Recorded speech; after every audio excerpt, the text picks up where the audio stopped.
Okay, welcome everybody. It has been a while since we last met, so therefore let's briefly, or not so briefly, recap what we did last time. We have been studying the problem of graph clustering, and that is motivated by our desire to understand waypoint graphs, or trying to come up with sort of compressed representation of waypoint graphs. And here is the example we have been considering. So this is supposed to be a very simple grid graph that indicates the topology of a game map. So basically, if we look at that, we see that there is three smaller rooms where there is a transit from one room to the other, and there's another transit from this room to this one, and then there is a transit from this room to this larger room, the bottom here.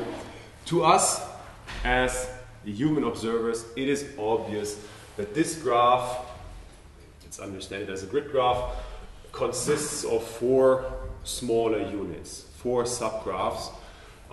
It's obvious from the way I've drawn it here. See, again, this is a grid graph. Every intersection of two such lines is supposed to indicate a vertex in this waypoint graph. So this is a waypoint graph of a dungeon, say. And we can immediately see, as human observers, that this consists of four units, four subgraphs, and the question we have been looking into was how could we come up with algorithms that would allow an artificial intelligence unit of a computer game to recognize that this waypoint graph consists of four subgraphs. And at first we resorted to sort of the obvious idea, the idea of k-means clustering. That is something everybody is used to, everybody knows about, everybody likes to use. There are numerous libraries out there on the internet that contain code for k-means clustering. And of course, a characteristic of waypoint graphs is that we can understand them as labeled graphs, where each vertex in such a graph is labeled with a spatial coordinate. Right? So in this two-dimensional example, we could say that this vertex, for instance, is labeled with the vector xi, yi, basically to say a two-dimensional coordinate. And so we used k-means clustering and applied it to all the two-dimensional coordinates attached to this graph, and that was rather disappointing. That was rather disappointing because k-means clustering, in the way we had used it, basically considers the geometry of this situation, and of course geometrically this point here is very much closer to this point in this other subgraph than to say this vertex in this larger room. Right? And so yeah, k-means clustering happily clustered that, say, into four clusters, but they did not make sense. So therefore, last time we then looked into different approaches, or began to look into different approaches, and our topic was waypoint graph clustering.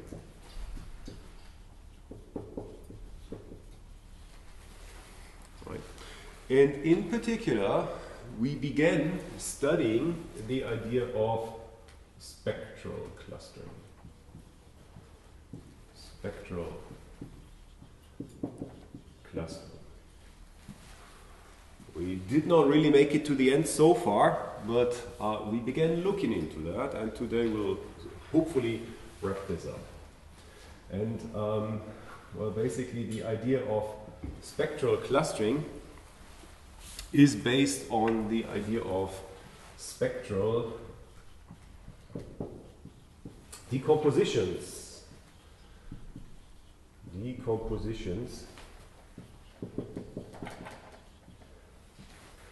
Of the graph Laplacian. That is a matrix that can be computed for any graph. And we studied it last time. We studied it because why on earth would we have to look into or look at the graph Laplacian if we want to decompose a graph, a collection of vertices and edges between them, into coherent subgraphs? Why would we have to look at the graph Laplacian? I mean, we do not have to, but why does it appear in this context? And in order to understand that, we actually took a detour. We had a look at, we sort of reminded ourselves as to what we had learned years and years ago in high school or during our undergrad studies when we learned about calculus. And in particular, we familiarized ourselves with the notion of the Laplace operator. Right. And we derived it, sort of saw where it came from.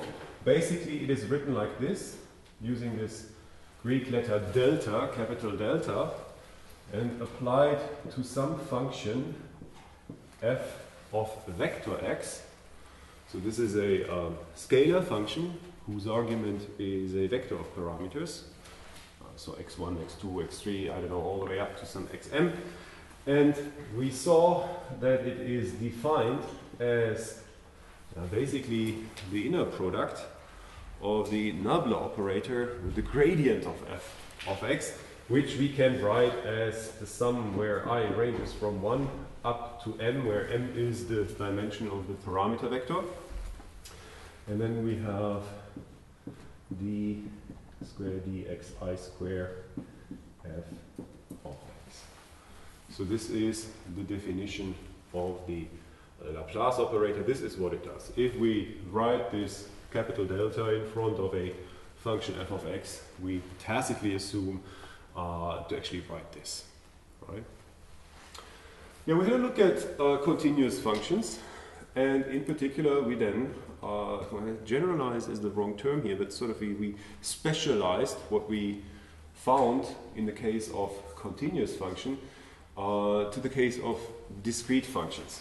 And there we basically saw that the Laplacian of a discrete function f of x, and I'm indicating the discreteness of that function using these square brackets, is very much the same. It is the sum where some index I ranges from 1 up to m, and then we have this discrete second derivative. Right.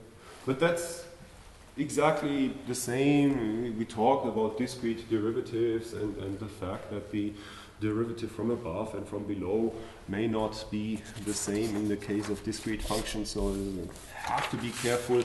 But nevertheless, we saw that we may define the notion of a derivative of a discrete function, and therefore we may define the notion of the gradient of a discrete function, and thus we may define the notion of the divergence of a discrete function, and therefore we can then also agree on a definition of the Laplace operator of applied to a discrete function. Now, and then something extremely important happened. In particular, we worked out, not really rigorously, but by means of examples, we worked out that, first of all, labeled graphs are discrete functions. Discrete functions. And this is actually almost intuitive to see if we have a labeled graph where in particular we have a function that maps vertices to some values. In our case, that function would map every vertex to a spatial coordinate. This vertex labeling function is, of course, a discrete function.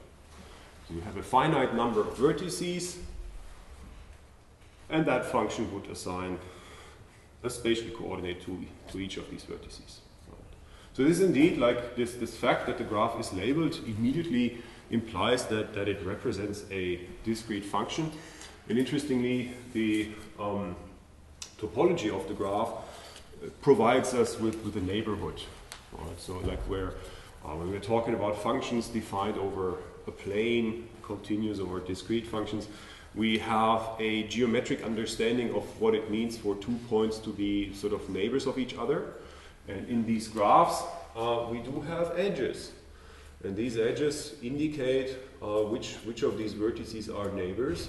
And so therefore, if we compute differential operations such as the divergence, the Laplace operator, we have to take into account the neighborhood of a vertex, which of course we can do because we do have this edge structure. Right? So we saw that labeled graphs are discrete functions. And we then saw, well, again, we did not really make that mathematically rigorous, but by means of an example, or several examples, we developed an intuition for the fact that discrete functions are vectors. And I put that discrete into parentheses because continuous functions are indeed vectors as well. But for the case of discrete functions, that is rather easy to see. And then, and here is the last really important thing we at least had a look at. Again, did not make it really rigorous, but by means of examples, we're able to appreciate that linear operators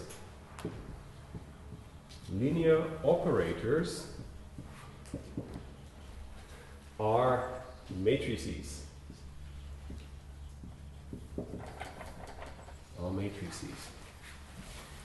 So if you have never seen that before, now I hope you can't go back behind that anymore. Once you have seen that indeed functions are vectors and linear operators are matrices, many things, hopefully, make a lot of sense. In particular, we can, based on this knowledge now, connect calculus and linear algebra more closely. You can see that certain concepts from calculus immediately apply to linear algebra and vice versa. So, based on these three findings, let's say, of ours, it turned out that, and this is important, the Laplace operator applied to a discrete function f of x is indeed equivalent to applying this matrix L to a vector V, where this vector V is the vectorial representation of the function f. And the fact that we are applying a linear operator to this function is now captured by the fact that we are applying a matrix to this vector. Yeah, this is that was important to me, or like, dear to my heart, because if you read the computer science literature on spectral clustering, and this is what we are talking about. Right? We are talking about the problem of trying to cluster graphs, which in our case happen to be waypoint graphs, but they are graphs nevertheless. Graph clustering is a well understood problem by now, and you can go on the internet, Google for graph clustering or spectral clustering, and you will find numerous resources on that. And they all typically start with the phrase, let us consider the Laplacian matrix L of the graph. But why? They never tell you. Right? And in particular, why should that matrix be called the Laplacian? And that is what we worked out last time. We indeed saw that by again familiarizing ourselves with what we know about calculus and what we know about second derivatives and the notion of the divergence of a function, and then by making that connection between discrete functions and labeled graphs, and then making that connection between discrete functions and vectors, we now understand that indeed this matrix L is just another way of representing this operation, divergence of a function f of x, can be expressed as matrix L times vector v. Right? And that is, of course, just the first step, and today we have to take the second step. Right? Now understand why indeed this operation would be of interest in graph partitioning. We now at least understand why, or what the graph Laplacian matrix is. It is just, once again, another way of expressing this operation. Right? Now, so how was this matrix L defined? We actually worked it out last time, again by means of an example, and then I said, and I'll stick to that, this holds in general. Right? So we worked out how this matrix L has to look like for the case of a grid graph, so like, I don't know, a graph like this. For this case, we worked out how it looks like, and it holds in general. So here is how it looks like in general. This matrix L, the graph Laplacian, is defined as a matrix D minus a matrix A, where A is the adjacency matrix of the graph. This is, I hope, well known by now. This matrix D, more careful with my writing, the matrix D is called the degree matrix of, I don't know, let's make it specific, some graph G. And some weeks ago, we talked a lot about properties of graphs, or features of graphs, or ways of talking about graphs. And back then, we already encountered the notion of the degree of a vertex in a graph. And now that comes back because this matrix D is defined such that its ij entry is given by the degree of vertex vi if I equals j and 0 otherwise.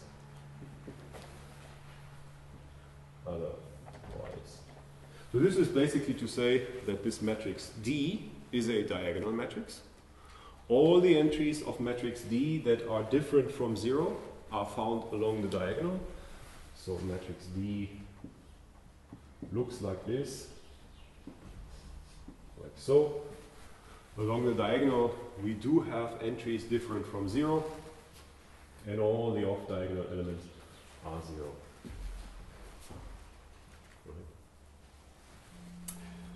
And A, once again, is the adjacency matrix, and we have talked about that many a time, so I will not write it down once again.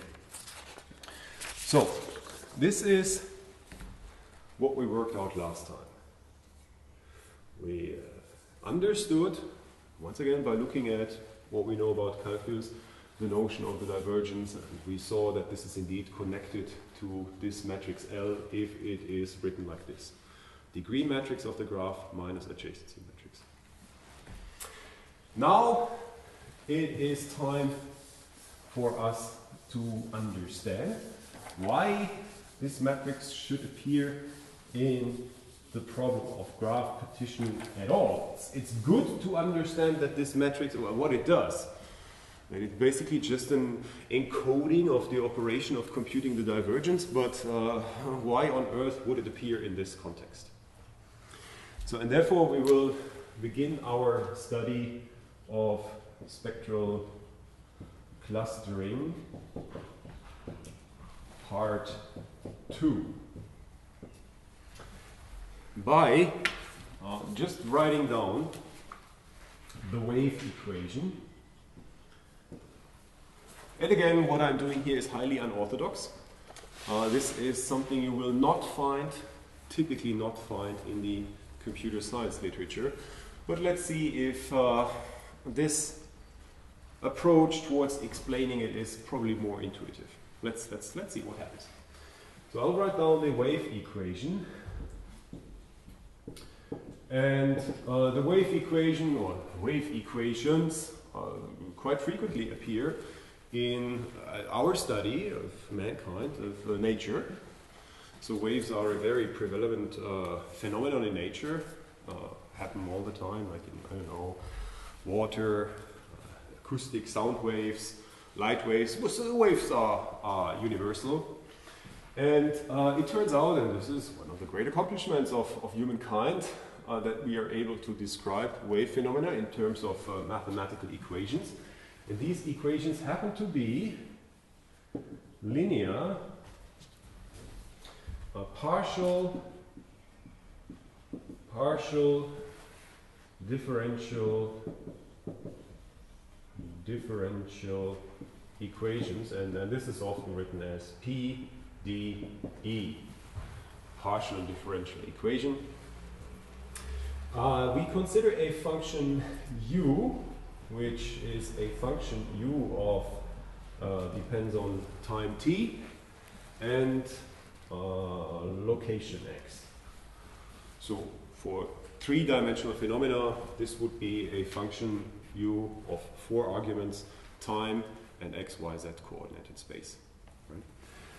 The wave equation is given as the second derivative of u with respect to the time parameter, and this is supposed to equal some constant c squared times the Laplacian of u.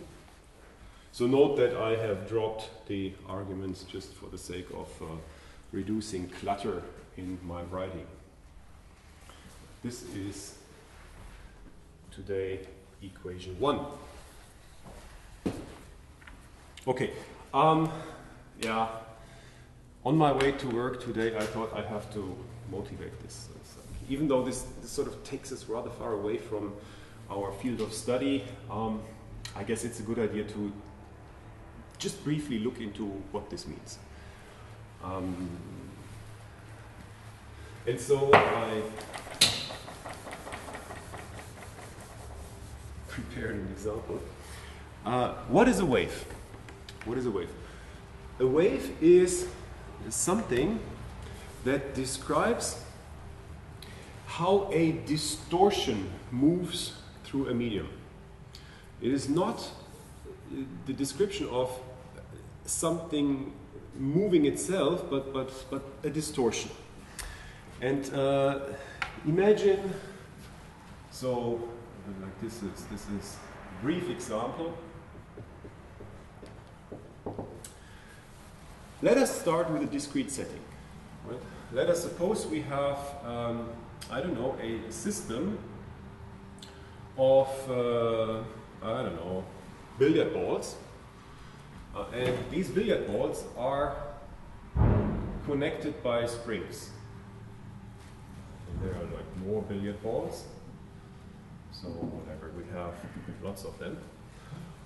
We can, you know, fix that example even further. That we assume, I don't know, that these let's say that those were rings and they were attached to some poles. And you know, assume we would pick this one, pull it up, let it loose, and then the springs attached to the others would sort of pull it down, and this whole system of masses and springs would begin to vibrate. This looks suspiciously like a graph already, right? We have vertices and we have edges. These edges now happen to be springs, but this is, you know, this is a physical model we can have in mind. If we had like billions of these tiny things, each connected via strings, we could imagine that to be, I don't know, water in some pond or whatever. Right? But this is just a very crude physical system where we have masses moving on poles attached together with strings. If we somehow distort this system, it will begin to vibrate. And therefore, like what will happen is we'll see, I don't know, a wave like that spreading through the system. And again, it is not that these little things would move. What moves is the fact that this one is sort of lifted on top of the others, and then will go down, and this one will then probably go up, and so on and so on. So what is moving is indeed the distortion. It is not the individual things that move. This is what a wave is. And let us ever so quickly think about how we would describe that. Let me call the position of this thing, and let's use location variables x here. So this would be xi, xi minus 1, xi plus 1. Right. We can express the force that is acting on this mass here as, so there's a force. This one will be sort of pulled because of the spring between the two, will be pulled towards this one, and because of the spring between these two, it will be pulled towards that one. So these springs exert forces on these masses, and we can express that as, so the force from xi minus 1 on xi can be written as xi minus 1 minus xi over delta is bad, using a lowercase delta x, and delta x is this distance here, which we assume to be equal for all these masses. And then times, how did I write it here? F is also, I'll use K. K is this spring constant. This is I don't know. And of course, the force exerted from xi plus 1 on xi. So from xi plus 1 on xi is given by xi plus 1 minus xi over delta x times this k. Right. Now if we add this all up, we find the following. And I also recall that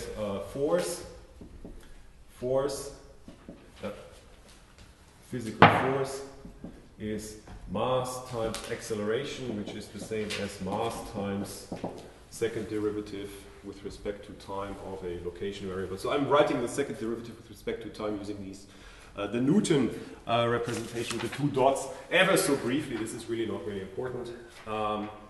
So we have that the acceleration of this tiny mass here can be expressed as, if we add these two forces together, k over m delta x, and now times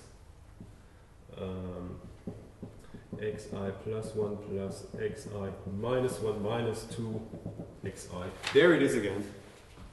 There it is again. Right. This is here the Laplacian pops up. Remember what we talked about last time.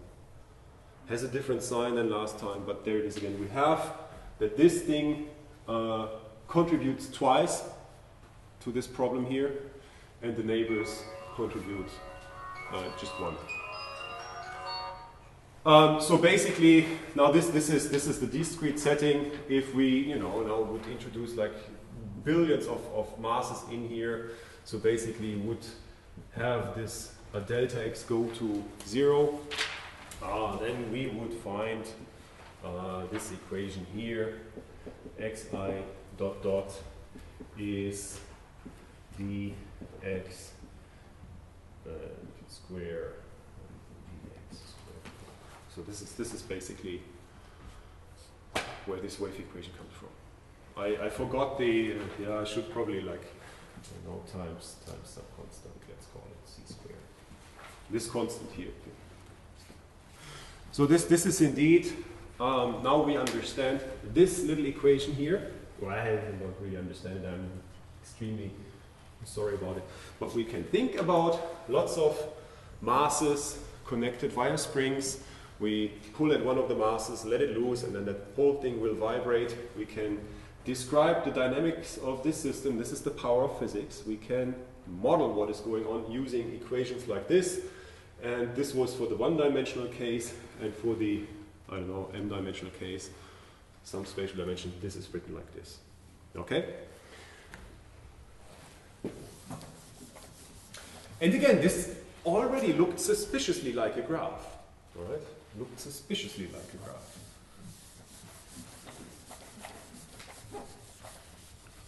We can already begin to think about distortions on graphs. Yeah?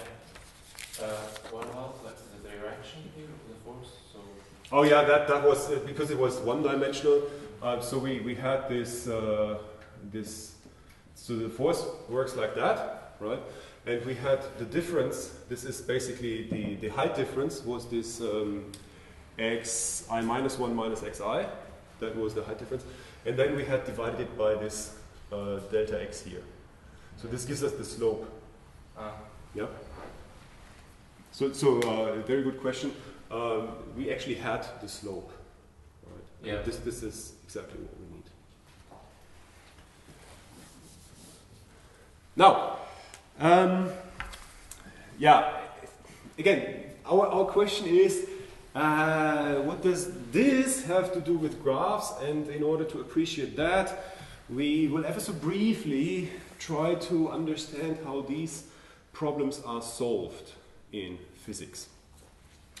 And there, a trick in order, like once you are given, I don't know, like given a differential equation like that and some additional information, and then the problem might be, okay, now solve this equation, that is, find a function u that obeys this equation, that fulfills the dynamics expressed in this equation, that the second derivative with respect to time basically equals some constant c squared times the divergence. Right? And one way of doing this is called separation of variables.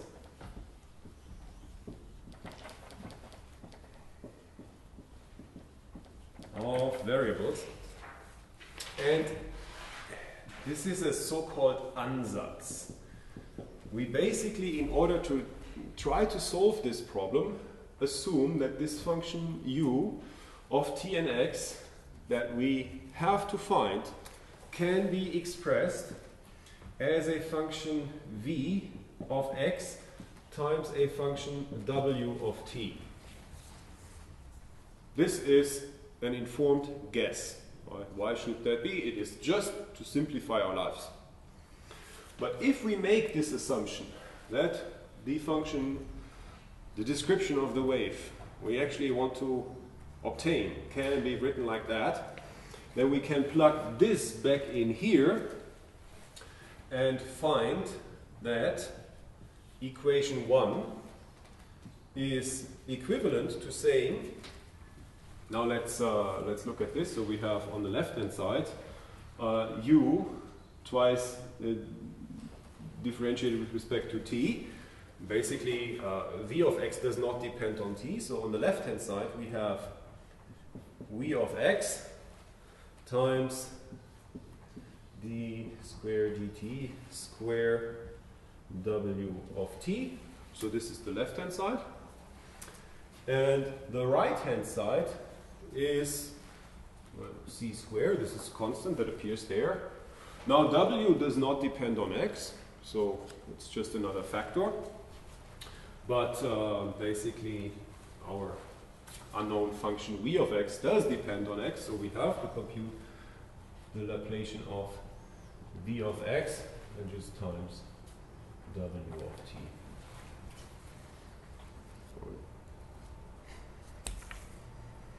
This is very interesting. Why don't we do this?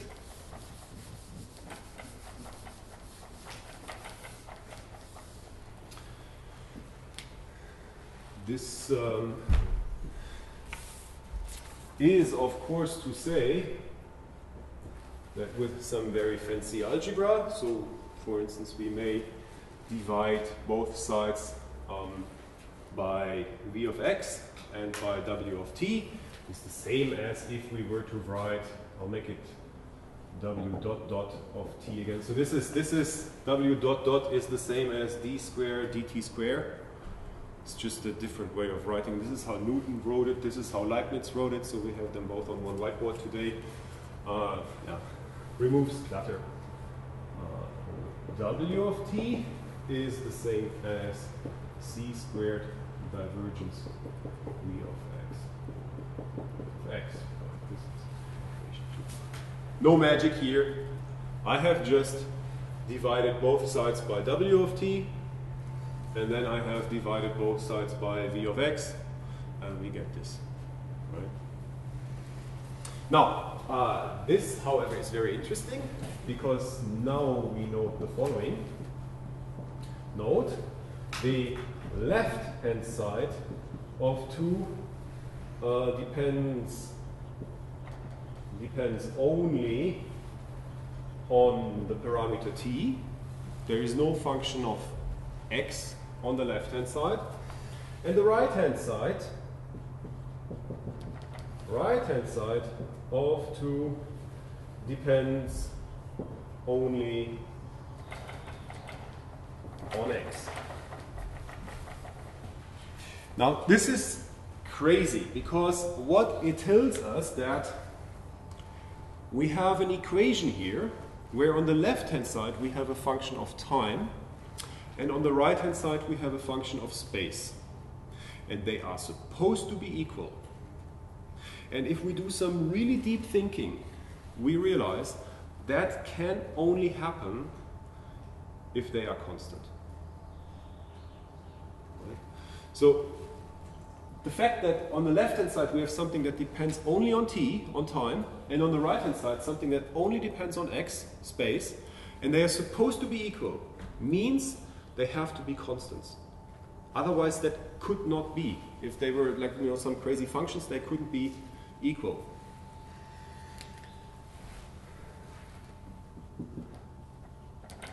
In order to be equal, they must be constants. Must be constant. Okay, but that is to say,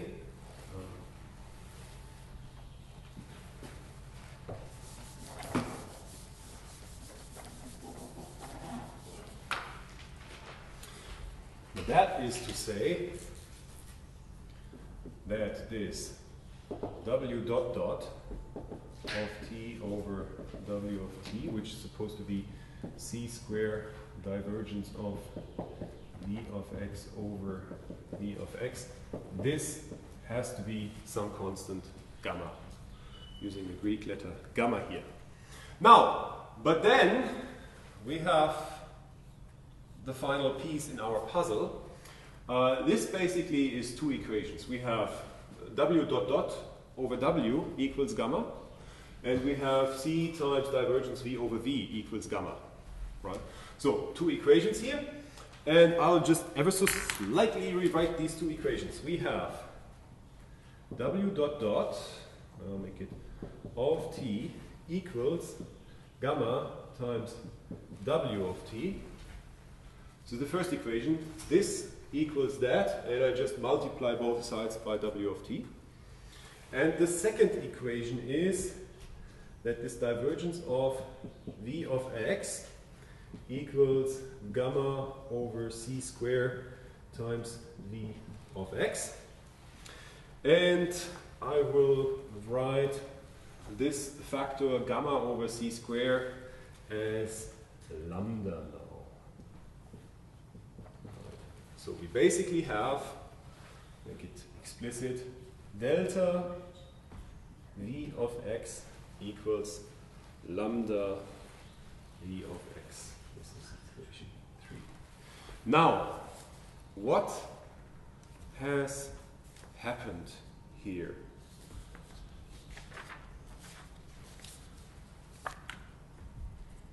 While I partially clean the whiteboard, think of what you see in equation 3. So we don't care about this one, right? There is no Laplace operator in there. We went, extreme length last time to discuss the Laplace. So this seems to be the equation that is of interest to us. The other one we blissfully ignore. But what do we see here?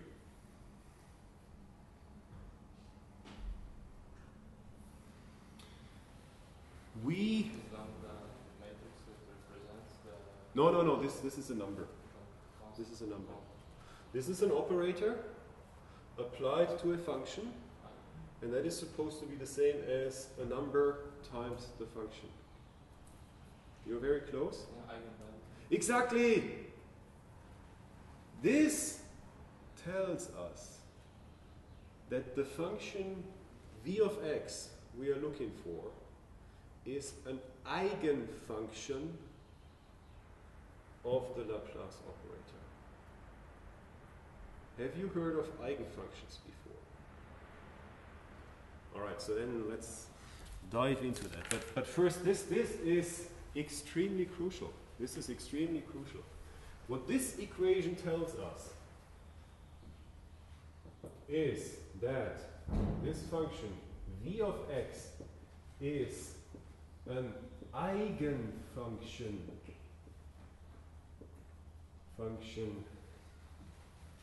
of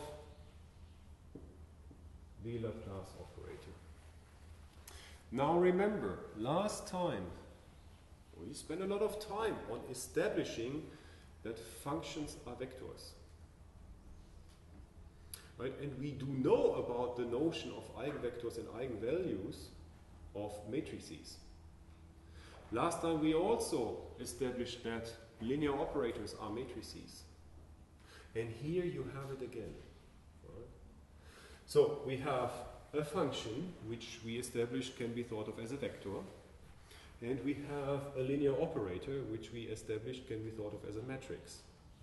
So what you know from the field of linear algebra actually carries through to calculus or to analysis. Right? Not only do we have the notion of eigenvectors and eigenvalues of matrices, but we do have the notion apparently of eigenfunctions and eigenvalues of operators. This is indeed like extreme. This is the same, right? But let's because this is. It takes us away from our study of games, but this is what university education is all about. Now you really are being exposed to deeper underlying truth, which will hopefully come in handy later on in life. Right? So what are eigenfunctions? Eigenfunctions, right? Yeah, and now, before we convince ourselves that these things really do exist, let's recall what we learned about the spectral theorem, right? So here it is again. We recall a couple of weeks ago we talked about the spectral theorem. Spectral theorem. We basically said, the way we exposed it, that a symmetric matrix M can be written as a matrix U times a diagonal matrix lambda times matrix U transposed. In particular, this matrix U is an orthogonal matrix. Its columns are called the eigenvectors of matrix M, and the elements along the diagonal of matrix lambda are called the eigenvalues of M. Let's, just for the sake of understanding that, multiply both sides of this equation by matrix U. So we basically have matrix M times matrix U is the same as matrix U times matrix lambda, because remember, U is orthogonal, so if we multiply U transpose with U, this is the unit matrix, goes away, right? Now, again, let us remember that this matrix U consists of lots of column vectors u1, u2, all the way up to un. So let's assume this matrix M is a square symmetric matrix of n columns and n rows. So we have n columns in matrix U, and therefore we can write this matrix equation as a matrix vector equation. This is the same as if we were to express this equation in terms of matrices, in terms of the column vectors. Basically, we have that matrix M times vector ui is the same as lambda I ui. So this is what we met a couple of lectures ago, the spectral theorem. We can multiply both sides by u, we get this. Now this equation in terms of matrices can also be expressed as many different equations, n of them, in terms of a matrix and vector, and a scalar and a vector. And this ui is an eigenvector of matrix n, and this lambda I is an eigenvalue of n.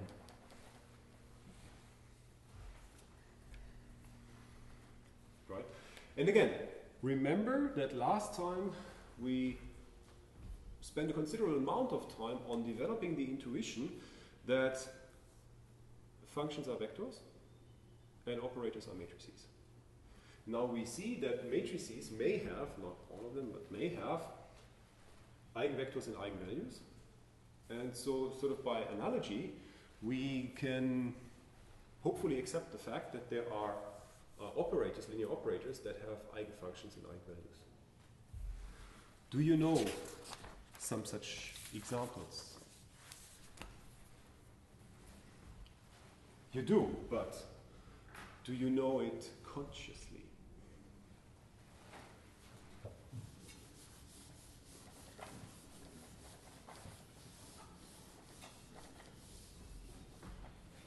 So let me probably I should write it down. So I don't know. Let's again, not really rigorously, just building intuition. So by analogy,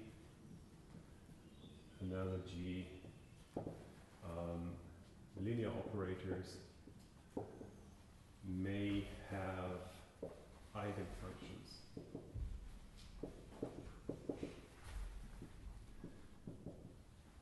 Here are some examples, and you know them, but probably nobody has told you that what you already know is actually expressible in terms of eigenfunctions and of operators. So here is one for you. dx, we make it one-dimensional, applied to a function f of x is supposed to give us make it totally analogously lambda f of x. Does such a function f of x exist?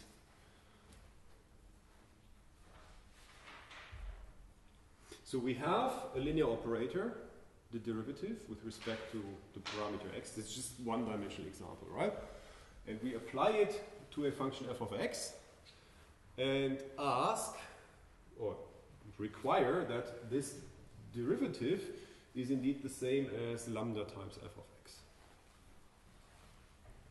Is that asking too much, or is that indeed something that occurs quite frequently? Right, now, you know that a function f of x that would obey this equation, the example could be f of x is e to the lambda x. The exponential is an eigenfunction of the derivative operator. Has anybody ever told you that? Now you see it, right? You have done this like thousands of times maybe in your life. But see, the exponential is an eigenfunction of this operator. Now that you know that, do you have other examples of eigenfunctions of operators?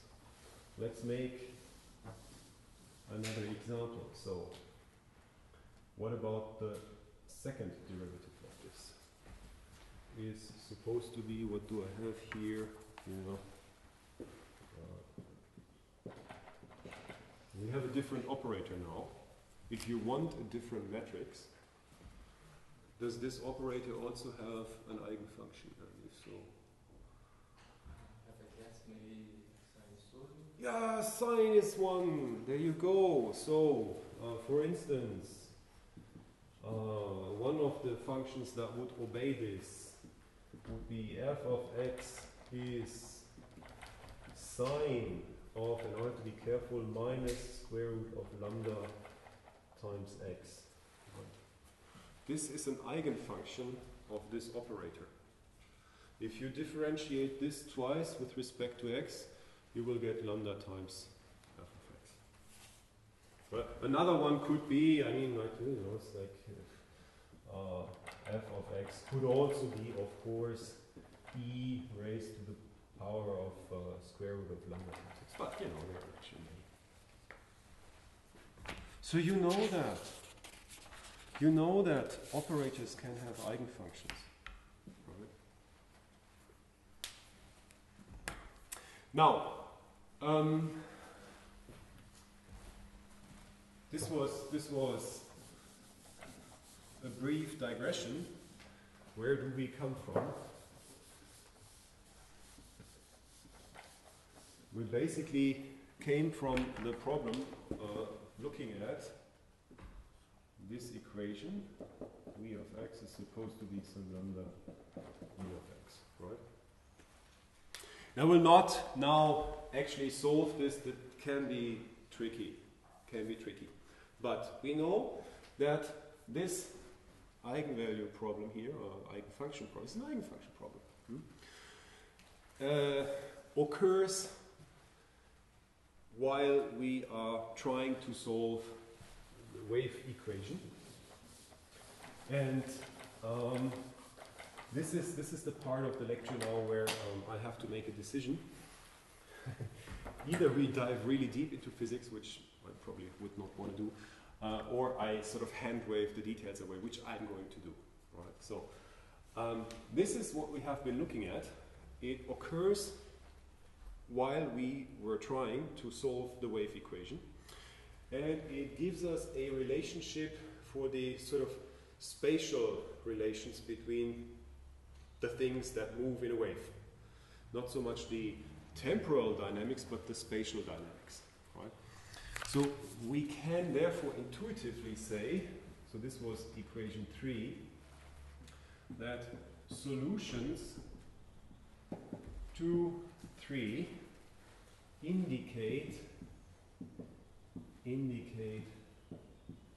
spatial dynamics of distortions, of the distortion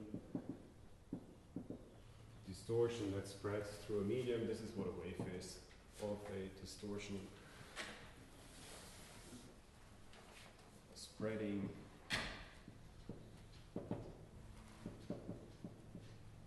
through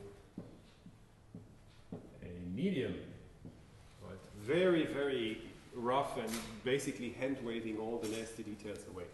But a distortion that spreads through a medium, that is what a wave is. Right? We have this system of springs, we pull at one of the masts or put it down, whatever, and then it begins to oscillate, and this oscillation spreads through the system.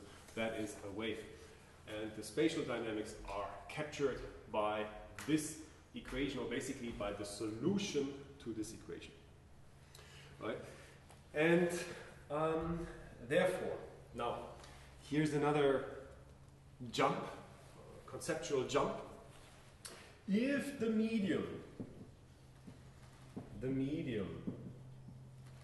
is not a pond of water or a volume of air, or I don't know, like the physical world that surrounds us, but is a discrete structure. A discrete structure, such as, I don't know, a spring mass system. So that's a discrete structure can be something like this. And we have some graph, something like that, vertices,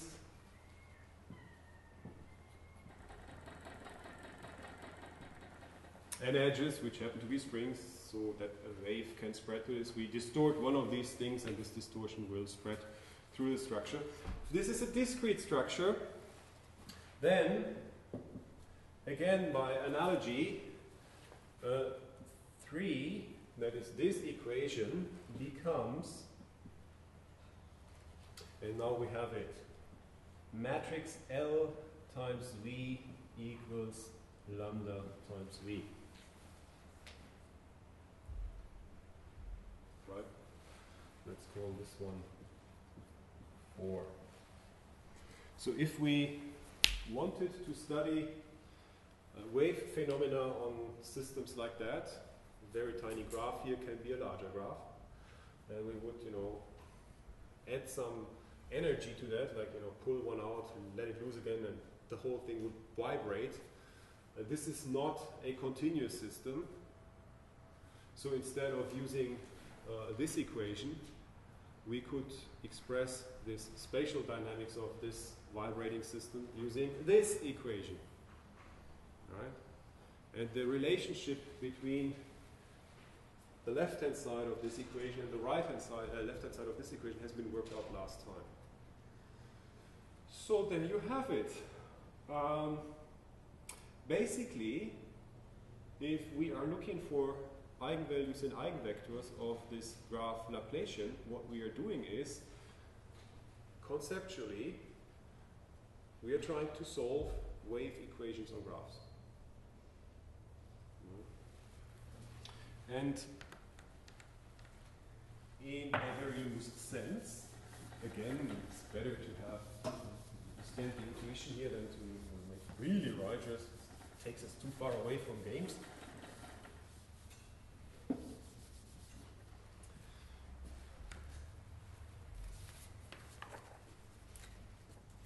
We can say that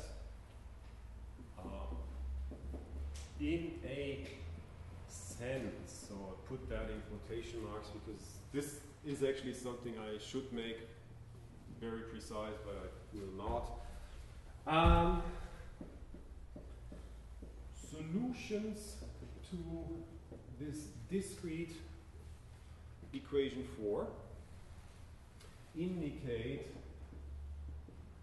and again quotation marks, spatial dynamics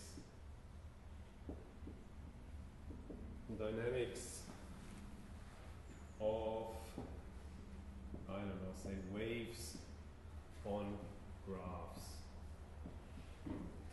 And we could show that different eigenvectors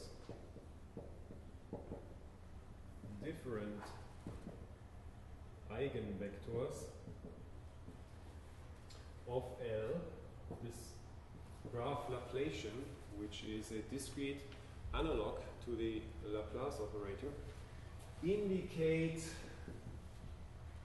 and again, different, in quotation mark, standing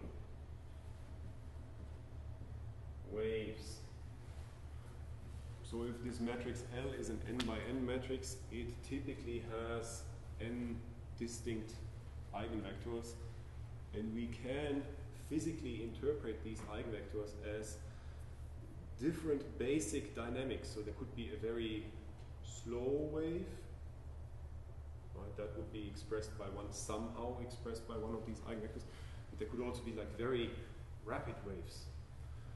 And there are n basic, say, distortions we can think of of applying to such a graph, like picking one of these vertices, letting loose, like depending on where this vertex is in the graph and how it is connected to the others, that will lead to a different dynamics. And these different dynamics can be expressed in terms of basic dynamics. And if this is an n by n matrix, there will be n basic dynamics. Those are the n eigenvectors. And yeah, this is where it becomes applicable to clustering, because similar vertices, and again quotation marks, similar vertices should have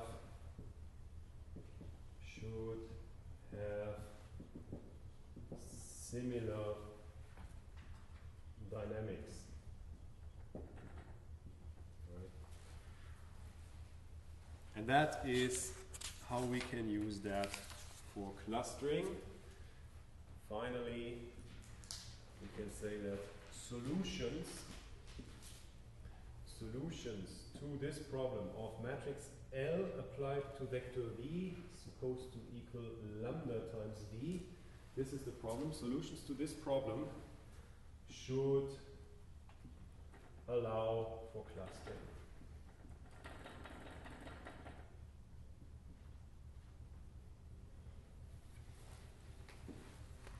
Okay, and I will provide a simple example as to how that may be the case, and then you have to believe me that it actually works in general.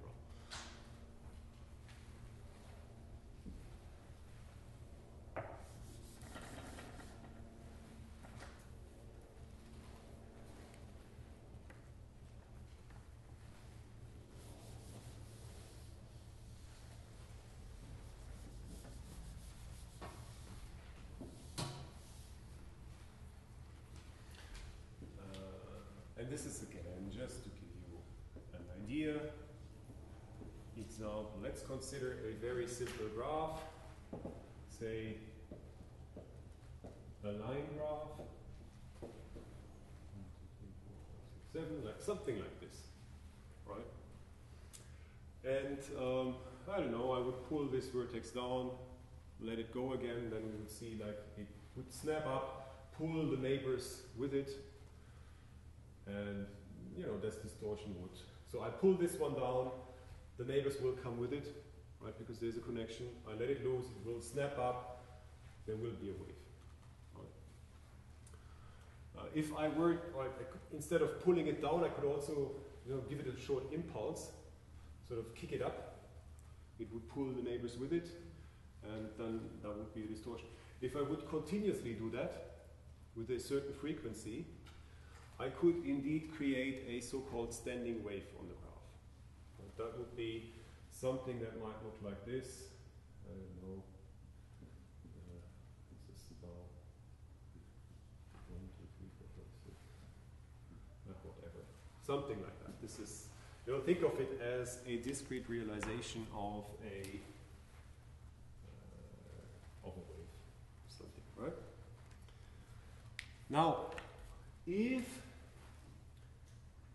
we assume that the two vertices at the end are fixed, that the height of that they cannot really move is fixed, and let's call this 0, then in this wave situation, some of the vertices will now have a y-coordinate larger than 0, and the others will have a y-coordinate less than 0.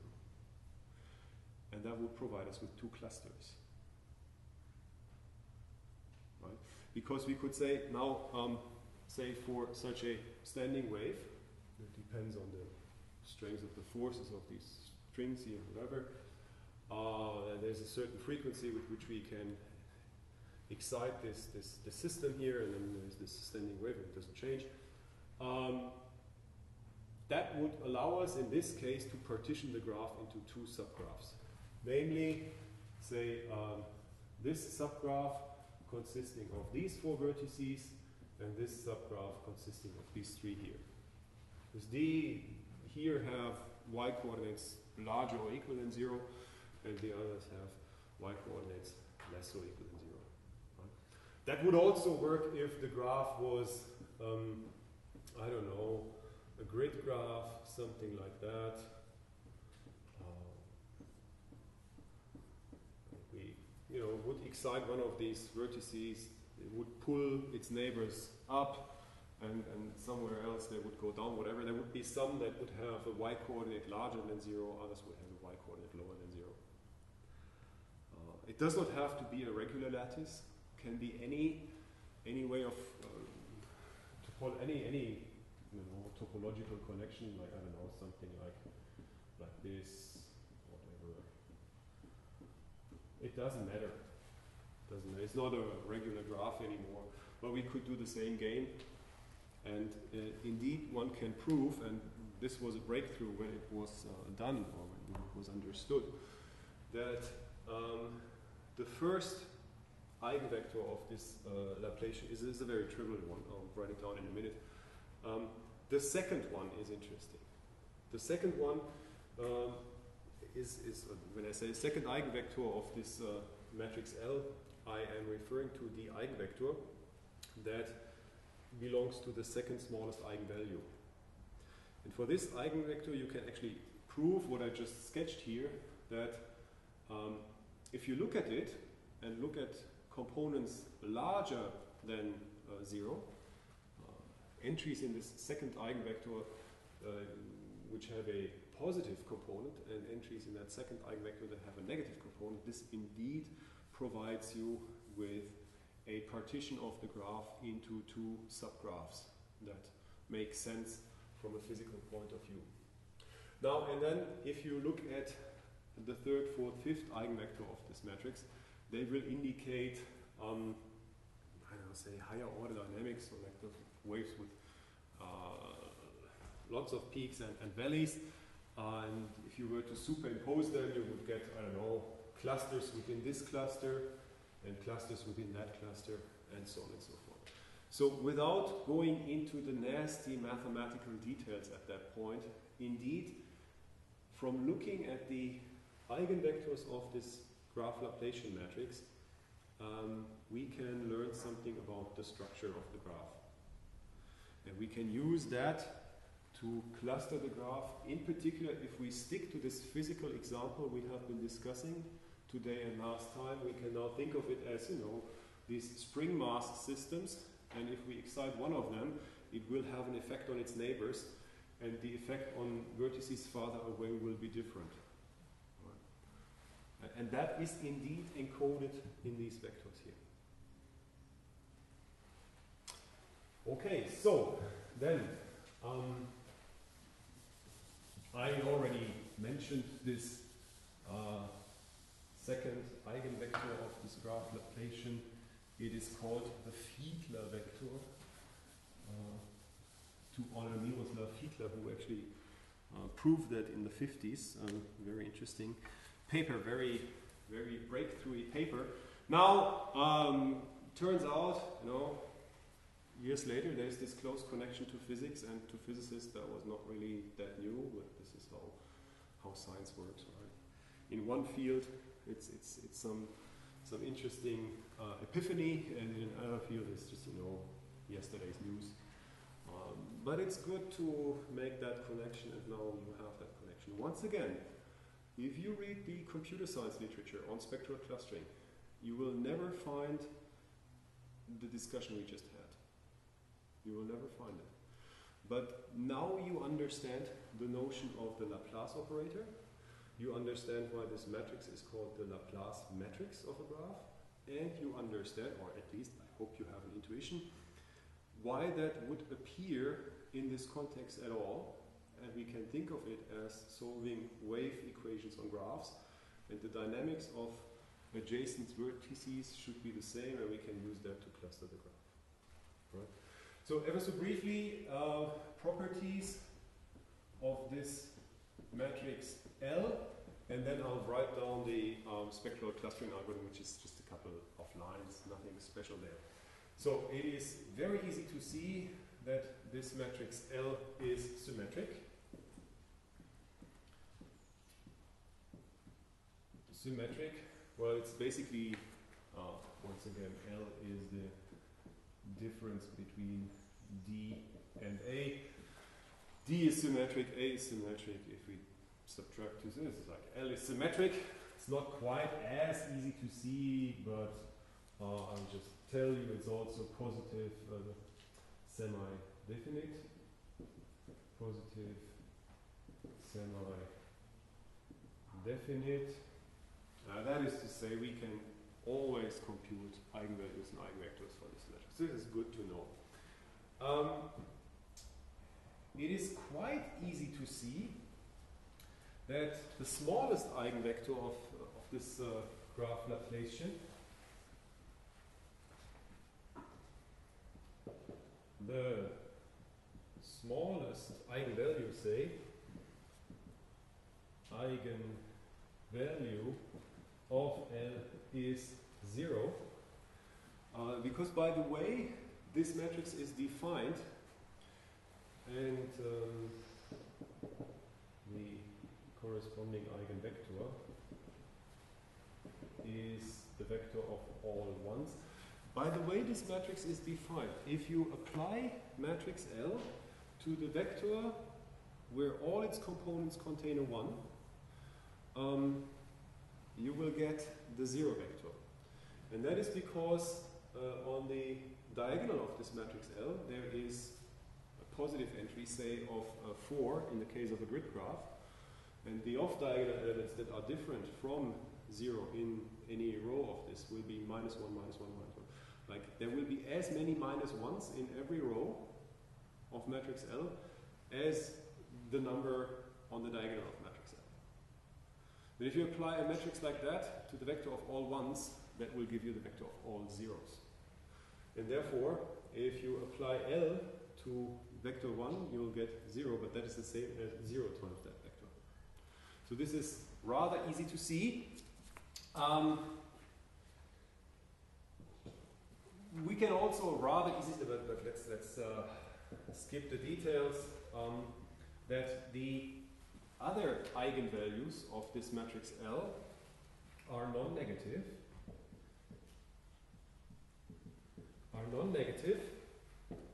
and real valued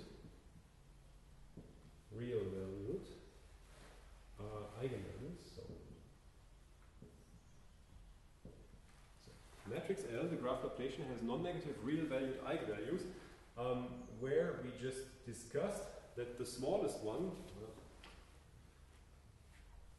so eigenvalue lambda 1 is 0, and that one is smaller than lambda 2, which is smaller than lambda 3, and all the way to lambda n. So there's actually an ordering of the eigenvalues of this matrix that does not hold in general, but for graph Laplacians it holds, or can be shown. And then, final thing, before we get to the algorithm, the multiplicity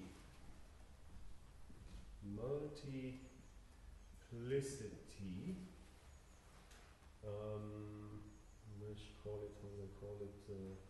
call it M. Multiplicity M of eigenvalue lambda 1 equals 0 equals the number of connected components of the graph. Components of the graph. So what is the multiplicity? If you have not heard of this before, the multiplicity of an eigenvalue. Well, if we compute the spectral decomposition,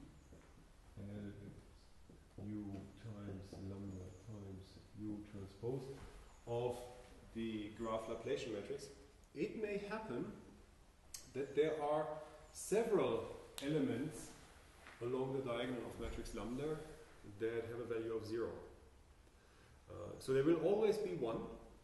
The smallest eigenvalue will always be 0, we just discussed that. But there may actually be several eigenvalues that have a value of 0. If there are m of them, then we say the multiplicity of eigenvalue 0 is m. So if there are m eigenvalues with a value of 0, then we do know, can be proven, I don't do it, that the graph is disconnected and actually consists of m disconnected components. And we talked about this notion of connectedness and disconnectedness a couple of lectures ago. So these are interesting properties of this graph Laplacian matrix, and they indeed help us to cluster graphs into coherent subgraphs. And let me ever so briefly write down the algorithm and then we're done.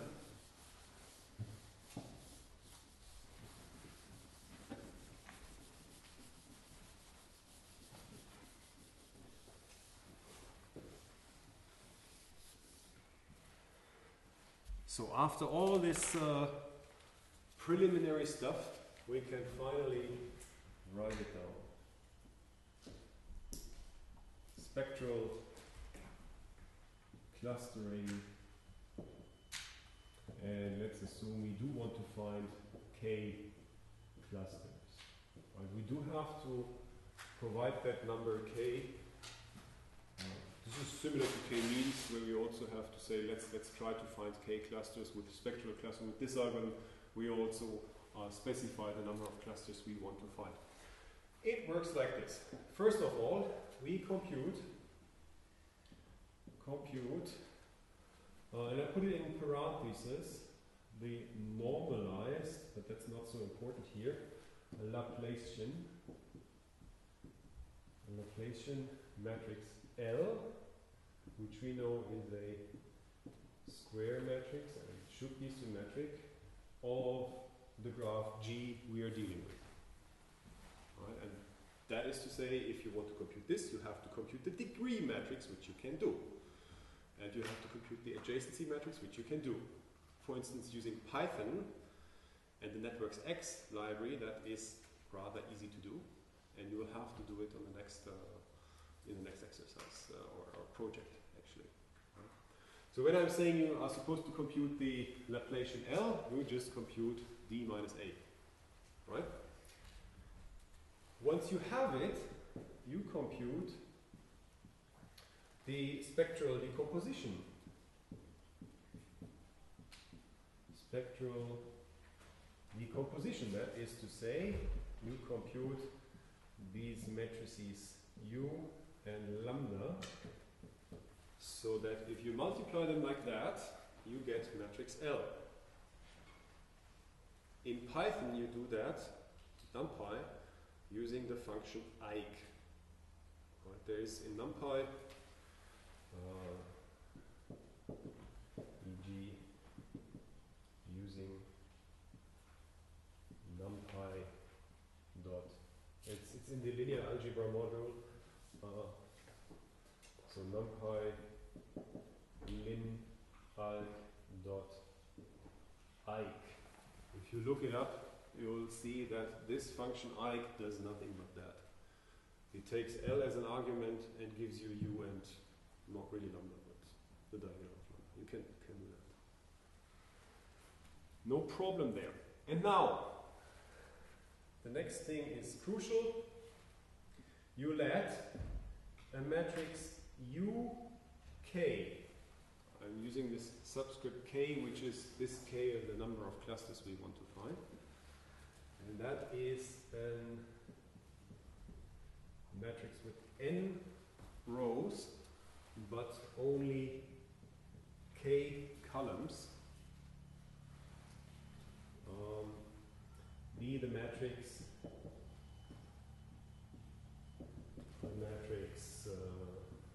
consisting of the first, the second, and the kth eigenvector of L.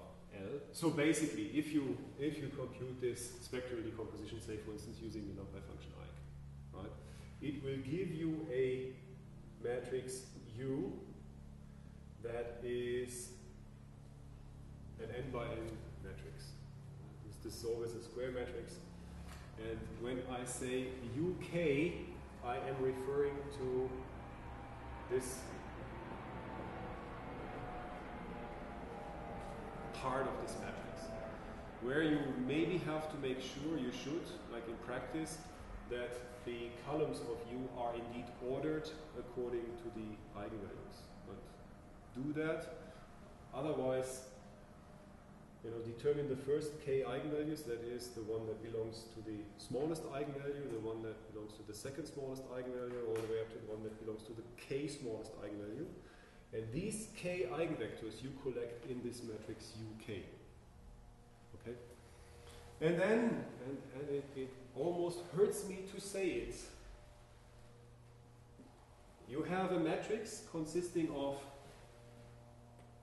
n columns, n rows and k columns. And now you apply k-means clustering to the rows of this matrix UK. Right? There are n rows in here. N is the number of vertices in your graph. And you have k columns. And so basically you have n vectors of dimensionality k. Basically, let me say, apply k means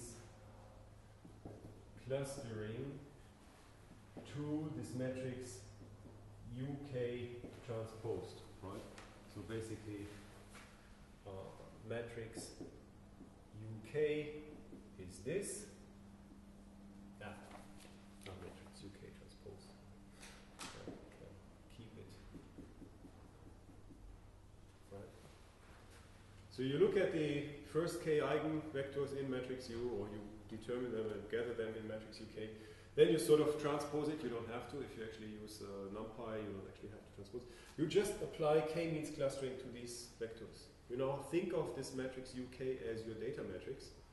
Then you apply k-means clustering, and that will give you a label for every vector, for every column vector I in here. And whatever label you get for this vector, you assign to the corresponding vertex in the graph. And that's it. And once again, why does that work? Because today we tried to build an intuition for the fact that the eigenvectors here somehow indicate wave dynamics. Right? They might be very slow waves or very rapid waves or whatever. And so adjacent or vertices with the same properties should have the same sort of wave dynamic. Right? And if you apply k-means clustering to the transpose of this matrix, well, it basically clusters those columns here that sort of all have positive entries, with all the columns, another clusters, all the columns that have all negative entries, whatever. Right, so yeah, indeed, you just apply k-means clustering to this matrix UK, and then you assign, this is sort of evident, assign label of column I to vertex VI. And that way you obtain k clusters of vertices or k subgraphs of the graph you have started with. Now, this is spectral clustering. To wrap this up, there are numerous different approaches to spectral clustering. And I said, like the way it is derived is considerably different from what we discussed today, but there are also different algorithms than this one. Don't be alarmed, they are basically just variations of this one. Right? There's like nothing really special to it. In the exercise, you will actually have to do this with the normalized Laplacian, and I'll define on the project sheet what that means. These are just variants of that. So there are numerous variants of this out there, but there are nothing special. This is basically always this. what makes this idea of special clustering so very interesting is that, first of all, it is possibly the best baseline we have today for graph clustering. It took quite some while until it was appreciated in computer science, machine learning, pattern recognition, but it is the baseline algorithm for how to cluster graph into subgraphs. Right? But you can compute a matrix L not only from the degree and adjacency matrix of a graph. You can think of an arbitrary matrix, let's call it S, which encodes relations between n objects. So S is also a square matrix, n by n, but it's not an adjacency matrix of a graph. There might be, I don't know, some numbers in S. Or it does not have to be zeros and ones, can be anything. And you replace A by S. So we said this is matrix D minus A. We can replace this matrix A by some similarity matrix S, can contain any kind of numbers, should be positive or greater or equal than 0. And we can sort of compute the degree matrix by just summing all the rows of this matrix S. And this sum will be the value of the diagonal element of this matrix D. And then you have not a graph Laplacian, but something like a graph Laplacian. And you can do all this with these generalized ideas. Let's make it L is some matrix T minus some matrix S. You can do all of this with this generalized idea as well. So this is not only an approach to graph clustering, but whenever you have relational data and you want to determine clusters among the objects for which you know the relations but nothing else, you can use this. You can use this. Yeah. That's basically all I have to say for today. Once more, the way how we approached it, like from this point of view of physics, is highly unorthodox for computer scientists, but hopefully more intuitive. And I want to encourage you to Google for papers or tutorials or lectures on spectral clustering and read one or two of them and then tell me next time what you think of these. Right? So what we did today you will definitely not find in the computer science literature. But read the computer science literature and tell me what you think of this. Okay, that is all I have for today. Are there any questions? Great, then we see each other again this afternoon for the exercises, right? Great. See you.